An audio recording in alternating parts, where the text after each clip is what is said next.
Hello दोस्तों, आप सबको मेरा प्यार भरा नमस्कार। जैसा कि आपने थंबनेल में देखा होगा कि मैंने 10 वर्ष पहले कैसे विपश्यना के बारे में पता किया या मुझे कैसे पता चला। अगर देखा जाए तो ये 10 साल नहीं है, ये बहुत साल है। मुझे इसका याद नहीं है एग्जैक्ट डेट, पर मेरी उम्र लगभग 10 से 15 साल रही होगी। 10 से 15 साल के बीच में भी थी।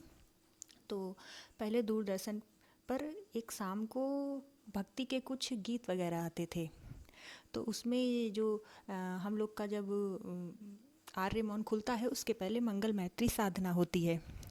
तो उस मंगल मैत्री की जो साधना है वो उसमें जो गुरु जी बोलते हैं, तो उसका एक फीमेल किसी सिंगर की आवाज़ में वो उसमें बजता था, मंगल हो वाला।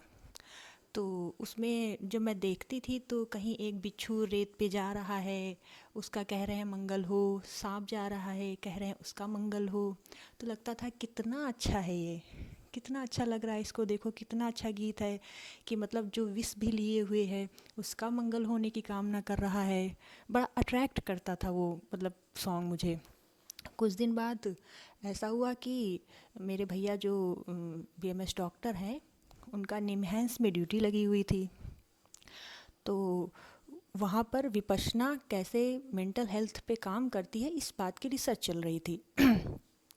तो हम लोगों ने पहले ही विपश्यना का नाम सुन रखा था, पर इतना डिटेल में नहीं जानते थे कि मतलब ये क्या है, वहाँ क्या होता है, शिविर में क्या क्या होता है, ये सब कुछ नहीं पता था। तो जब वहाँ भैया ने देखा कि यहाँ भी विपश्यना पर रिसर्च हो रही है, तो उनके मन में कुछ हुआ कि लाके जाकर 10 दिन देखते हैं आखिर क्या है विपश्यना, वहाँ क्या होता है शिविर में, ऐसा क्या है कि इस पर रिसर्च हो रही है। तो वहीं भैया ने बेंगलोर में 10 दिन का अपना शिविर बुक किया। गए वहाँ, जब लौट के आए तो उनको बड़ा अच्छा लगा। तो अपने एक्सपीरियंस बताते गए, मुझे भी सुनने में बड़ा अच्छा लगा। ये तो बड़ा अच्छा है, मतलब वहाँ कितनी अच्छी अच्छी चीज़ें होती हैं, कोई पैसा नहीं लगता, रहना खाना फ्री है, मतलब कितनी अच्छी अच्छी चीज़ें बता रहे हैं। मतलब रूटीन भी बताया, वो भी मुझे बड़ा अच्छा लगा। तो मुझे लगा कि यार मुझे भी जाने को मिले। तो जब ये मेरे भैया गए थे तब मैं 19 साल की थी। उसके बाद 2 साल तक मैंने बहुत कोशिश की विपश्यना का शिविर मैं भी जाऊँ, मैं जा नहीं पाई। जब मैं 21 साल की हुई तो मैंने अपना पहला शिविर अटेंड किया। तब मैं 21 साल की थी, हाँ मैं 21 साल की थी। कानपुर में धम्म कल्याण में मैंने अपना पहला शिविर अटेंड किया। और जैसे भैया ने मुझे बताया था कि 2 बातों का केवल ज़्यादा ख्याल रखना। एक तो जो वहाँ टीचर बताएं और जो गुरु जी के प्रवचन में बताएं वही बिल्कुल करना, अपना कुछ दिमाग नहीं लगाना है। और दूसरी बात, आर्य मौन का जरूर पालन करना, बोलना नहीं है। ये 2 चीज़ें तुम ज़रूर करना, बाकी वहाँ जो बताया जाए वो करना है। मैंने जो भैया ने बताया वही किया। पहली बात की आर्य मौन मैंने अपना रखा, और जो भी टीचर ने बताया और जो गुरु जी के प्रवचन में वो बताते गए वैसा करती चली गई। बड़ा अच्छा लगा, बड़ा मज़ा आया ये कह सकते हैं। फिर जब 10वें दिन मौन टूटता है और मंगल मैत्री गुरु जी देते हैं, तो मेरे बगल में एक जो मेल स्टूडेंट बैठे हुए थे, या कह सकते हैं जो साधक बैठे हुए थे, जब गुरु जी मंगल मैत्री देने लगे तो बहुत ज़ोर ज़ोर से रोने लगा। मुझे समझ में नहीं आया कि इसमें रोने वाली कौन सी बात है, ये रो क्यों रहा है। पर मैंने कहा हो सकता है कि कुछ होगा इसका। फिर जब मैं पहला शिविर अटेंड पूरा कंप्लीट करके घर आई, मुझे बड़ा अच्छा लगा।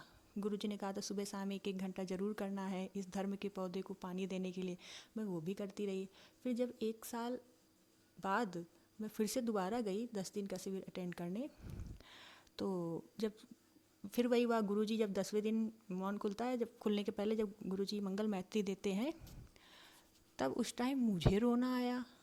और पता नहीं उस बात पे मतलब किस चीज़ पे रोना आया ये मुझे भी नहीं पता है। तब मुझे याद आया कि पहले शिविर पे एक साधक भी रोया था। ऐसा क्या है कि मतलब रोना आता है, ये बात रहती है। रोना इस बात पे आता है कि इतना अच्छा शेड्यूल रहता है, इतना अच्छा वहाँ का वातावरण रहता है, जाने का मन ही नहीं करता, क्योंकि रहता है कि मंगा आप आपका और मन खुला है, कल आपको यहाँ से जाना है। और वहाँ का वातावरण मतलब वो शेड्यूल इतना सब अच्छा लगता है कि वहाँ से आने का मन ही नहीं करता है। और इसी बात पे रोना आता है। इसीलिए मुझे लगता है वो पहला साधक भी रोया था और इसीलिए मुझे भी रोना आ रहा था। ये मेरा पहला वीडियो है तो थोड़ा मैं नर्वस हूँ, पर उम्मीद करती हूँ कि